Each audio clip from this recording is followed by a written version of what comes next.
নিশুতি রাতে জঙ্গলের পথ ধরে বাড়ি ফিরছিল এক সিপাই। যুদ্ধক্ষেত্র থেকে সে অনেক দিন পর বাড়ি ফিরছে, আর সাথে করে নিয়ে যাচ্ছে বাড়ির লোকের জন্য হরেক কিসিমের জিনিস। কিন্তু হঠাৎ সেই সিপাইয়ের পথ আটকায় এক ডাইনি বুড়ি। এই যে সিপাই, বাহ, তোমার তলোয়ারটি যেমন ঝকঝকে, পুঁটলিটিও তেমনি বড়। একটা কথা বলতে পারি, ইচ্ছে করলেই যত চাও তত টাকা পেতে পারো। কি এমন বলবে তুমি শুনি? তোমার কি আছে জানা টাকার কোনো খনি? মাটির তলায় নয়, গাছে আছে টাকা। যত খুশি পুড়ে নাও, যদি পকেট থাকে ফাঁকা। মাস করে শুনবার সময় যে নেই, তুমি থাকো, গাছ নিয়ে আমি ঘরে যাই। গরু যদি গাছে ওঠে, টাকা নয় কেন? ধৈর্য যদি ধরো সিপাই, ফল পাবে ভালো। গাবো বন্ধ করে পথে এসো, তবে কি কাজ করলে সেই গাছ পাওয়া যাবে? ওই যে ওই প্রকাণ্ড গাছটা দেখছো, ওটা একেবারে ফোঁপড়া। গাছের আগায় চললে দেখবে একটা মস্ত ফুটো। তার ভিতর দিয়ে তুমি স্বচ্ছন্দে গলে একেবারে গাছের গুঁড়ির ভিতর দিয়ে নেমে যেতে পারবে। আমি তোমার কোমরে একটা দড়ি বেঁধে বসে থাকব।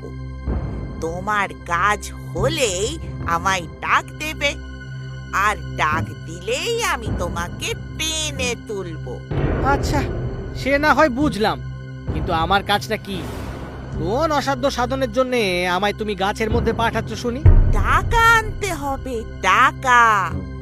তলায় পৌঁছলেই দেখবে একটা চওড়া পথ চলে গেছে। প্রচুর আলো পাবে, 100-র বেশি বাতি জ্বলছে সেখানে। তারপর দেখবে 3টি দরজা, প্রত্যেকটির গায়ে চাবি লাগানো। প্রথম দরজা খুলে যে ঘরে ঢুকবে, তার মধ্যেখানে মেঝের ওপর দেখবে একটা মস্ত সিন্দুক। সিন্দুকের ওপর দেখবে একটা সিংহ বসে আছে। ও বাবা, সিংহ! তাই নিয়ে তোমার মাথা ঘামাতে হবে না। আমার এই বেগুনি চাদরটা তোমাকে দিচ্ছি। এটাকে মেঝের ওপর পেতে চট করে সিংহের কাছে গিয়ে ওকে আলতো করে চাদরের ওপর নামিয়ে রেখো। ব্যাস, আর কোনো সমস্যাই হবে না। তারপর থেকে তোমার ভালো সময় শুরু। কুবের দেবতা তোমার 2 হাত ভরিয়ে দেবে। মানে তারপর সিন্দুক খুলে যত খুশি পয়সা কড়ি বের করে নিও, তবে ওতে তোমার পয়সা ছাড়া কিচ্ছু পাবে না। অবশ্যি যদি তোমার রূপ বেশি পছন্দ হয়, তাহলে পাশের ঘরে গেলেই হলো। সেখানে দেখবে একটা কুকুর রয়েছে পাহারা। তাই দেখে একটুও ভয় পেও না। ওকেও আমার চাদরের ওপর নামিয়ে রেখে আয়েশ করে সিন্দুক খালি করতে পারবে। অবশ্য তামার উপর চাইতে যদি তোমার সোনা বেশি পছন্দ হয়, তাহলে 3য় ঘরটিতে যেও। সেখানকার সিন্দুকের পাশে রয়েছে একটা হাতি। কিন্তু তোমার কোনো ভয় নেই। তার গায়ে যদি এই চাদরটা উড়িয়ে দাও, তাহলে সে ছোট্ট হয়ে যাবে। সেও তোমাকে কিচ্ছু বলবে না। তারপর যত চাও তত সোনা সিন্দুক থেকে বের করে নিও। যা বলছো মতলবটা মন্দ নয়, কিন্তু বুড়ি, তারপর তোমাকে কত টাকা দিতে হবে শুনি? আমার একটা পয়সাও চাই না। তবে আমার ঠাকুমা শেষ যেবার নিচে নেমেছিলেন, ভুলে একটা পুরনো দেশলাই বাক্স ফেলে এসেছিলেন, সেইটে আমাকে এনে দিও। মাত্র একটা পুরনো দেশলাই বাক্স, ওতে তোমার কি হবে? তোমার অত জেনে কাজ নেই, যা বলছি ওইটুকু করলেই অনেক। বেশ, তাহলে দড়ি গাছে দাও, আমি পথ দেখি। এই নাও দড়ি, যত খুশি পয়সা তুলে নিও, শুধু দেশলাই বাক্সটা আনতে ভুলো না কিন্তু। আচ্ছা বুড়ি। সিপাই তখন গাছে চড়ে গাছের আগার সেই গর্তটা দিয়ে ভিতরে নেমে দেখে কিনা ঠিক ডাইনি যেমন যেমন বলেছিল একটা চওড়া পথ, তাতে কয়েকশো বাতি জ্বলছে।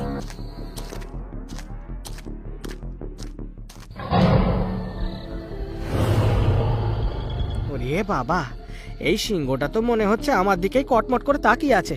না না, আমার ভয় পেলে চলবে না। বুড়ি বেশ আসার সময় কি একটা বলেছিল।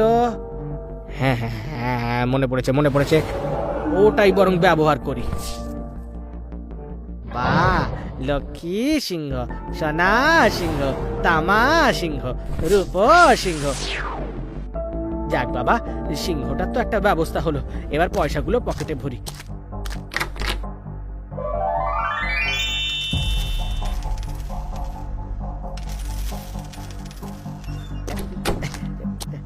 নাও বাবা সিংহ, তুমি আবার তোমার আসনে ফিরে যাও তো দেখি।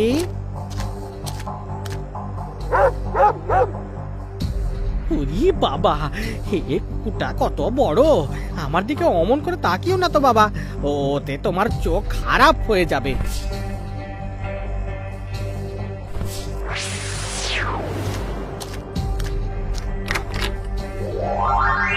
কি, এ কি আশ্চর্য বিষয়! আমি তো নিজের চোখকেই বিশ্বাস করতে পারছি না। এই যে রূপোর ভান্ডার! ইস, ছি ছি ছি ছি ছি ছি ছি, আমার মতো মানুষের পকেটে এই সস্তা তামার পয়সা একদম মানায় না। দূর করে দিই, এগুলোকে দূর করে দিই। আমার পকেট ভরবে শুধু রূপোতে।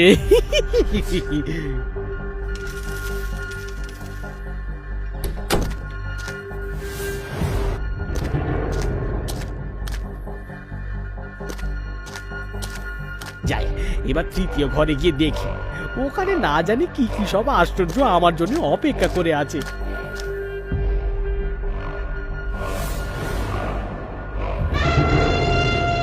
না বাবা, এই হাতের সাথে কোনো রকম পাঙ্গা নেওয়া ঠিক নয়। যত শিগগির কাজ করা যায় ততই ভালো।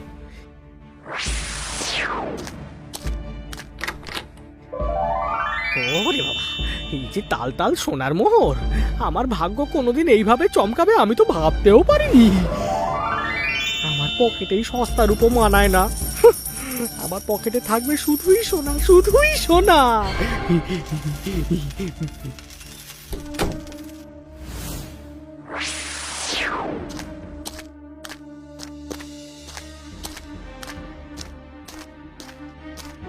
ওই ডাইনি বুড়ি, এবার আমাকে তলা দেখে নে। দেশলাই বাক্স পেয়েছো? ওই যা, একেবারে ভুলে গেছিলাম। দাঁড়াও দাঁড়াও, 1 মিনিট দাঁড়াও। নাও, এবার তোলো।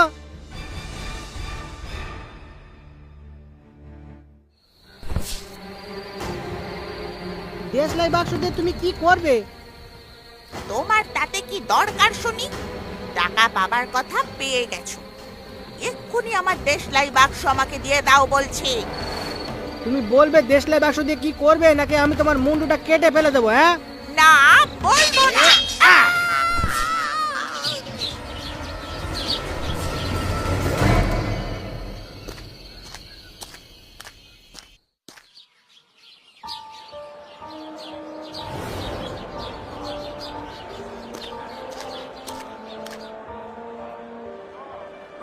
এই শোনো তোমরা, আমি হলাম এই শহরের অন্যতম ধনী ব্যক্তি।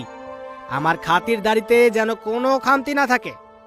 দাম নিয়ে কিছু ভাববে না, সোনা দানা দিয়ে আমি পুরো শহরটাকে মুড়ে দিতে পারি। এবার বলো দেখি, রাজকুমারীর সাথে কিভাবে দেখা করা যায়? খুব সাবধান হুজুর, এই রাজ্যের রাজা কিন্তু মোটেই সুবিধার লোক নন। যেমন তার অহংকার, তেমন তার রাগ। তার অত্যাচারে প্রজারা সব সময় অতিষ্ঠ থাকে। কিন্তু আমাদের রাজকুমারী খুব সুন্দরী। কিন্তু তাকে কেউ দেখতে পায় না, কারণ তিনি একটা প্রকাণ্ড তামার তৈরি প্রাসাদে বাস করেন। প্রাসাদটা উঁচু পাঁচিল আর দুর্গ দিয়ে ঘেরা।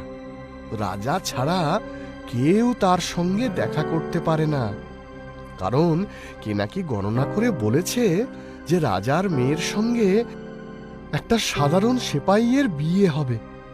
রাজার সেটা একেবারেই পছন্দ নয়। বাবা, রাজকুমারীর ওপর এ কেমন অত্যাচার! কেন তাকে এভাবে বন্দি করে রাখা হবে? তারও তো অধিকার আছে এই সুন্দর পৃথিবীকে দেখার। তাকে এইভাবে নজরবন্দি করে রাখা রাজার একদমই উচিত কাজ নয়। কেউ কোনোদিন এই নিয়ে প্রশ্ন করেনি। কার ঘাড়ে কটা মাথা যে রাজাকে প্রশ্ন করবে? এমনিতেই রাজার অত্যাচারে প্রাণ একেবারে ওষ্ঠাগত। আমি তো বুঝলাম, কিন্তু রাজকন্যাকে একবার দেখার জন্য মনটা বড় উতলা হয়ে উঠছে। তাকে বন্দি দশা থেকে উদ্ধার করাই আমার জীবনের লক্ষ্য। আপাতত আমার জন্য আরো ভালো ভালো খাবার আর আমোদ আহ্লাদের ব্যবস্থা করো। হ্যাঁ, নতুন শহরে আমোদ আহ্লাদে সেপাইয়ের দিন কাটতে লাগলো।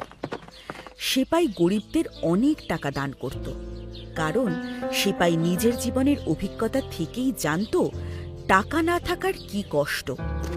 সর্বদা সে সেজে গুজে একপাল বন্ধু বান্ধব নিয়ে ঘুরে বেড়াতো। বন্ধুরা সবাই এক বাক্যে বলতো, তার মতো খাসা লোক আর হয় না, একেবারে অতিশয় সজ্জন ব্যক্তি। এসব কথা শুনে সেপাই তো মহা খুশি, কিন্তু অন্যদিকে এত দান আর খরচ করতে করতে ধীরে ধীরে তার সব টাকা কড়ি ফুরিয়ে গেল। পয়সা করি সব শেষ, এবার খাবো কি জানি না। এই কুঁড়ে ঘরেই আমার আশ্রয়। এই ঘুটঘুটে অন্ধকার ঘরে থাকবো কি করে? একটা খড়ের মশাল জ্বালাবার পর্যন্ত পয়সা হাতে নেই। ও হ্যাঁ, মনে পড়েছে সেই যে ফোঁপড়া গাছের ভেতর থেকে ডাইনি বুড়ির দেশলাই বাক্স এনেছিলাম, তার মধ্যে কয়েকটা দেশলাই কাঠি ছিল। এই অসময়ে ওটাকেই কাজে লাগাই।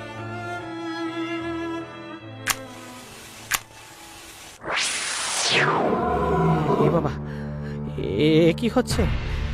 আমি তো কিছুই বুঝতে পারছি না। প্রভু, দাসকে আজ্ঞা করুন। ও বাবা, এই যে সেই সিন্ধুকের ওপরে সিংহ। যা যা যা, হোস হোস, হাই, যা যা যা যা যা। আপনার সেবা না করে আমি যেতে পারবো না হুজুর, আপনি আমায় আজ্ঞা করুন। এ তো বেড়ে মজা। দেশলাই বাক্সটা তো খাসা, তার মানে এর সাহায্যে যা চাইবো তাই পাওয়া যাবে। যা আনতে বলবো তাই আনবে। বাবা বাবা বাবা বাবা বাবা, এক্ষুনি কিছু টাকা করে নিয়ে এসো দেখি। হ্যাঁ, যা।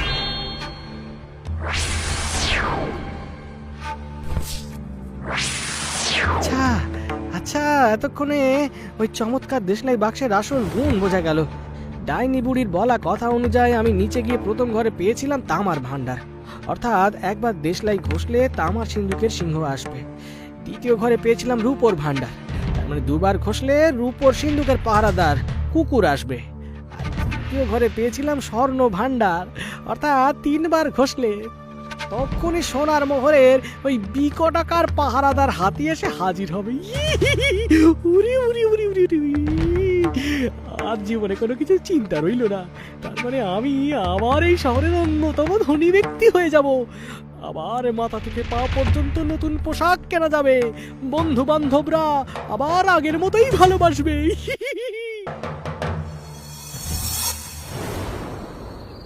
যখনই ওই রাজপ্রাসাদের দিকে নজর পড়ে, মনটা কেমন খারাপ হয়ে যায় ওই রাজকুমারীর কথা ভেবে। এ তো ভারী অদ্ভুত যে এখানকার রাজকন্যাকে কেউ দেখতেই পায় না। কে জানে এই বন্দি দশায় কেমন আছে সে। আচ্ছা, আমার দেশলাই বাক্সটা গেল কোথায়? আমি জানি এখন অনেক রাত হয়েছে, কিন্তু বুঝলে কি না, তবু 1 মিনিটের জন্য হলেও রাজকন্যাকে একবার দেখতে চাই।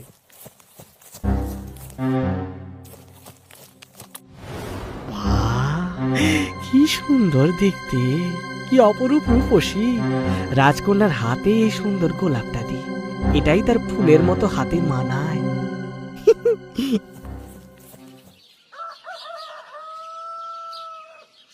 জানো বাবা, কাল রাতে আমি বড় অদ্ভুত স্বপ্ন দেখেছি। স্বপ্নে দেখলাম যেন একটা প্রকাণ্ড সিংহের পিঠে চড়ে আমি কোথাও একটা গেলাম। সেখানে এক সিপাই আমার হাতে একটা ফুল গুঁজে দিল, কিন্তু পর মুহূর্তেই ঘুম ভেঙে যায় আর চোখ খুলে দেখি আমি আমার বিছানায় শুয়ে আর সামনে বসে প্রহরীরা ঘুমোচ্ছে। খুব স্বপ্ন দেখছো দেখছি। দেখো, এত বাইরের স্বপ্ন দেখা ভালো নয়। প্রাসাদের বাইরের স্বপ্ন দেখাও তোমার পাপ। ওই তো শুধু স্বপ্নটুকুই দেখি মা। প্রাসাদের বাইরে যাওয়া তো তুমি আমার কবেই বন্ধ করে দিয়েছ। নিজের বাড়িতে বন্দির মতো জীবন কাটে আমার। আহ রানী, রাজকন্যা একটা স্বপ্নই তো দেখেছে মাত্র, সেটা নিয়ে অত জল ঘোলা করো না তো। নে মা, খাবারটা খেয়ে নে। দাসী বলল প্রতি রাতে একটা সিংহ রাজকুমারীর ঘরে আসে আর ঘুমন্ত অবস্থায় তাকে প্রাসাদের বাইরে নিয়ে যায়। কিন্তু ওই সিংহ নির্ঘাত জাদু জানে, তাই প্রাসাদের কেউ সেই সিংহের পিছু নিতে পারছে না। আমায় ওই সিংহের মালিককে খুঁজে পার করতে গেলে অন্য পথ নিতে হবে। রানী কিন্তু ছিলেন ভীষণ বুদ্ধিমতী ও বিচক্ষণ। রানী একটা ছোট রেশমের থলি নিয়ে সেটাকে ময়দা দিয়ে ভর্তি করলেন। তারপর সেই থলিটাকে ঘুমন্ত রাজকুমারীর কোমরে বেঁধে দিলেন। তারপর থলির গায়ে ছোট একটা ফুটো করে দিলেন, যাতে রাজকুমারী এতটুকু নড়লে চড়লে ফুটো দিয়ে একটু একটু করে ময়দা ঝরে। সেদিন রাতে সিংহ আবার এসে ঘুমন্ত রাজকন্যাকে পিঠে তুলে সেপাইয়ের কাছে নিয়ে গেল। তার একবারও খেয়াল হলো না যে প্রাসাদ থেকে সেপাইয়ের বাড়ি অবধি, আবার সেপাইয়ের বাড়ি থেকে প্রাসাদ অবধি আসতে যেতে সারা পথ থলির ছোট ফুটো দিয়ে ঝুরঝুর করে ময়দা ঝরেছে। কাজেই পরদিন সকালে রাজারানী খুব সহজেই টের পেলেন তাদের মেয়েকে রাতে কোথায় নিয়ে যাওয়া হয়েছিল। রাজার আদেশে সেপাইকে ধরে কারাগারে বন্দি করা হলো। উফ, কি বিরক্তিকর! আর কতক্ষণ যে এই অন্ধকারে আমায় পৌঁছতে হবে কে জানে। এদিকে তাড়াতাড়িতে দেশলাই বাক্সটাকেও আবার বাসায় ফেলে এসেছি। আরে না না, তোমাকে আমরা বেশিক্ষণ এই কারাগারে বন্দি রাখবো না। কাল ভোরবেলাতেই মহারাজ তোমার ফাঁসি ঘোষণা করেছেন। একেবারে ফাঁসির মঞ্চেই তোমার এই বন্দি দশা ঘুচবে।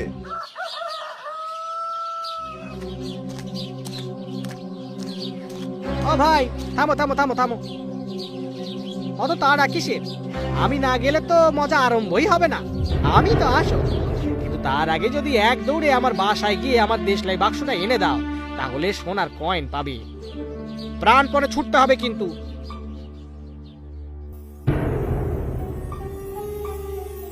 সোনার কয়েন? সত্যি? এগো, পুরো 100টা সোনার কয়েন দেবো, না কম না বেশি। আরে বাহ, দাঁড়াও, আমি এক্ষুনি নিয়ে আসছি। তোমার বাসা কোথায় গো? ওই তো 7 পুকুর পাড়ে নগরদ্বারে। আমি এক্ষুনি যাব আর এক্ষুনি আসবো।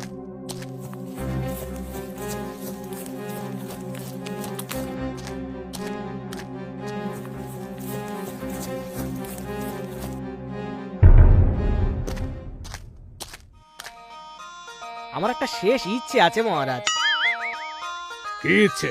আমার দেশলাই বাক্স থেকে কাঠি বার করে আমি একটু কান খোঁচাতে চাই।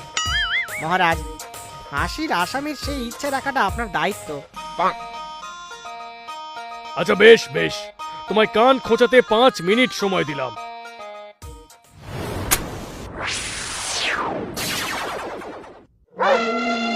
যথা আজ্ঞা করুন প্রভু। এবার আমাকে সাহায্য কর, দেখো যেন ওরা আমাকে ফাঁসি না দেয়। বাঁচাও বাঁচাও, সিংহ! বাঁচাও বাঁচাও, সিংহ বাঁচাও! কে কোথায় আছো? বাঁচাও! আরে বাঁচাও বাঁচাও, সবাই পালাও, পালাও সবাই, বাঁচাও! এখানে পুরো চিড়িয়াখানা হয়ে উঠেছে গো! আরে পালাও পালাও! আরে এখানে পুরো চিড়িয়াখানা উঠে এসেছে গো! আরে পালাও পালাও গো, পালাও! ও সেপাই, তুমি আমাদের এই অত্যাচারী রাজা রানীর হাত থেকে মুক্ত করেছো। তোমার সাথে রাজগুরুর ভবিষ্যৎবাণী মিলে গেছে। এবার তুমি আমাদের রাজা হবে, আর রাজকন্যা আমাদের রানী হবেন। এটা হতেই পারে, তবে যদি রাজকন্যার সম্মতি থাকে তবেই। আমি রাজি কুমার, আমি রাজি। আমি তোমাকেই বিবাহ করব। তুমি আমাকে এই বন্দি দশা থেকে মুক্ত করো। জয় রাজামশাই।